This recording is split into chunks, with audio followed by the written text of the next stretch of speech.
انا الحمد لله اتخرجت السنه دي، بس لو في حاجه واحده بس هرجع اعملها علشان تحسن المذاكره بتاعتي كانت اكيد ان انا هقرا الكتاب ده واطبق كل حرف فيه وهقراه كل ترم واذاكره اكني بذاكر اي كتاب في الدراسه. انا كنت قراته فعلا وانا داخل سنه ثانيه وفرق 180 درجه في طرق المذاكره اللي انا كنت بذاكر بيها، بس لما جيت قراته ثاني علشان اعمل الفيديو ده لقيت ان في حاجه كنت بعملها غلط. لو كنت قرات الكتاب كان الموضوع هيبقى احسن بكتير. الفيديو ده هنتكلم عن كونسبت او مفهوم بسيط هو اللي بيحدد اذا كان طرق المذاكره اللي احنا بنذاكر بيها فعاله ولا لا. لو فتحت المصحف علشان تحفظ صوره معينه ممكن تواجه صعوبه شويه وانت بتقراها لاول مره، بس لما تقراها مرتين او ثلاثه هتلاقي الموضوع بقى اسهل بكتير، والوقت اللي انت كنت بتاخده علشان تقراها فيه هتلاقيه بقى اقل بكتير. بس هل ده معناه ان انت لو قفلت المصحف وحاولت تسمع السوره اللي انت كنت بتقراها دي هتعرف تسمعها؟ اكيد لا. لو فكرت في الموضوع ده هتلاقي ده بالظبط اللي بيحصل في المذاكره، ان انت مثلا بتاخد شابتر معين او درس معين، بتقرا الشابتر ده لاول مره تحس ان الموضوع صعب شويه فبتقراه مرتين او ثلاثه لغايه ما تحس ان قراءته بقت سهله شويه، تعتبر نفسك كده ذاكرت الموضوع ده، بس في الحقيقه انت كده ما ذاكرتش، انت كده بقيت فاميليار مع الموضوع او بقيت تحس ان هو مش غريب. والاحساس ده دايما بيتخلط مع المذاكره الحقيقيه او اللي اسمه الاولوجن اوف ماستري، هو ان انت لما بتقرا الحاجه كذا مره لغايه ما تحس ان انت بتقراها بسهوله بعد كده او بتحس ان الموضوع مش غريب قوي عليك بتعتبر نفسك ان انت ذاكرت الحاجه، بس ده مش حقيقي خالص. الموضوع ده بقى هيسيبنا مع سؤالين مهمين: ازاي افرق بين الاحساس بالفاميلياريتي ده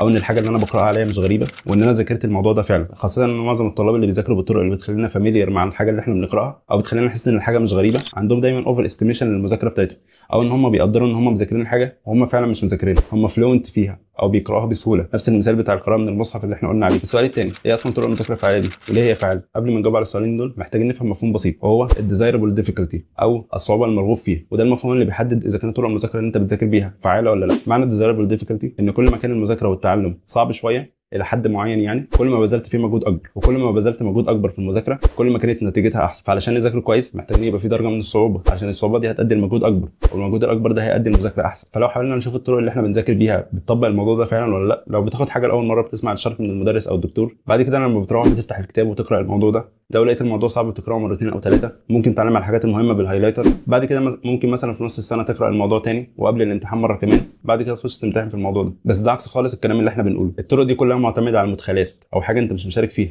حاجه سلبيه يعني، ولو فكرت فيها هتلاقي ان الصعوبه والمجهود المبذول فيها قليل جدا، وعلشان كده اوقات كتير بتذاكر الحاجه كتير بس بتدخل الامتحان بتتفاجئ ان انت مش عارفها. طب ازاي بقى نطبق الكلام ده ونوصل لدرجه الصعوبه دي؟ من احسن الطرق اللي بتستخدم عشان نوصل لدرجه الصعوبه دي هي الاكتيف ريكول، او ان انت تسمع الحاجه ببساطه يعني، وده ليه طرق كتير زي الفلاش كاردز العاديه او الفلاش كاردز اللي على برنامج زي انكي، او حتى الاسئله العاديه، او ان انت تكتب اسئله بعد كده ترجعها في وقت تاني. اي طريقه بتستخدمها عشان تخرج المعلومه من دماغك تعتبر طريقه من طرق الاكتيف ريكول. الاكتيف ريكول بيدينا جزء من الصعوبه اللي احنا بنتكلم عليه، بس عشان الموضوع يبقى احسن في حاجتين كمان ممكن تعملهم مع الاكتيف ريكول هيحسن الموضوع ده كتير. اول حاجه الانترليف. في دراسه اتعملت على مجموعتين، المجموعتين دول كانوا بيمتحنوهم ان هم يوريهم شويه رسومات لرسامين معينين ويخليهم يقولوا كل رسمه بتاعت انهي رسام. المجموعتين دول كانوا بيذاكروا بطريقتين مختلفين شويه. اول مجموعه كانوا بيقولوا لهم اسم الرسام ده، بعد كده بيوريهم الرسومات بتاعته. اما المجموعه الثانيه كانوا بيوريهم مجموعه رسومات عشوائيه ويحددوا لهم كل رسمه بتاعت انهي رسام. لما امتحنوهم اداء المجموعه الثانيه كانت احسن بكتير. ده هو الانترليف، ان انت لما تذاكر حاجه معينه ما تركزش على موضوع معين لفتره طويله، تركز على كذا موضوع في وقت واحد. زي ان انت مثلا لو بتذاكر رياضه بدل ما تذاكر معادله واحده بعد كده تحل عليها امثله كتير، انت تذاكر كذا معادله مع بعض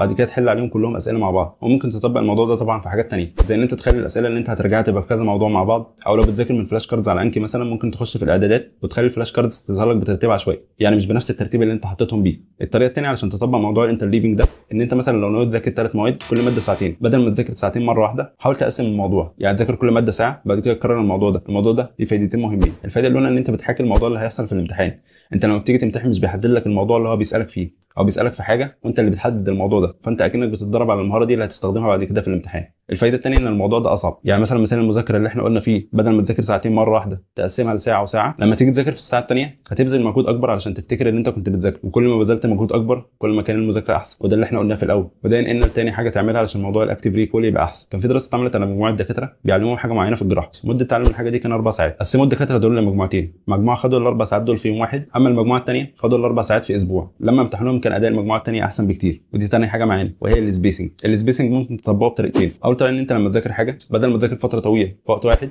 ممكن تقسم الموضوع ده على ايام. الطريقه الثانيه هي السبيس ريبيتيشن، ان انت تعمل اكتيف ريكول كل فتره علشان تقطع منحنى النسيان او الفورجيتنج كيرف. الموضوع ده برده ليه فايدتين. الفايده الاولى ان انت لما بتذاكر حاجه بعد كده تسيبها فتره ده بيبقى احسن ان انت تربط المعلومات الجديده بالمعلومات القديمه اللي عندك، واللي بيحسن المذاكره بشكل كبير. الفايده الثانيه ان انت لما بتعمل سبيسنج بيحصل شويه نسيان، النسيان ده هيخلي الموضوع اصعب شويه، الصعوبه دي هتخلينا نبذل مجهود اكبر، المجهود الاكبر بيساوي مذاكره احسن. بس الحاجات دي كلها مش هتعرف تعملها لما مش بتعرف تركز. فلو عندك مشكله في التركيز شوف الفيديو ده.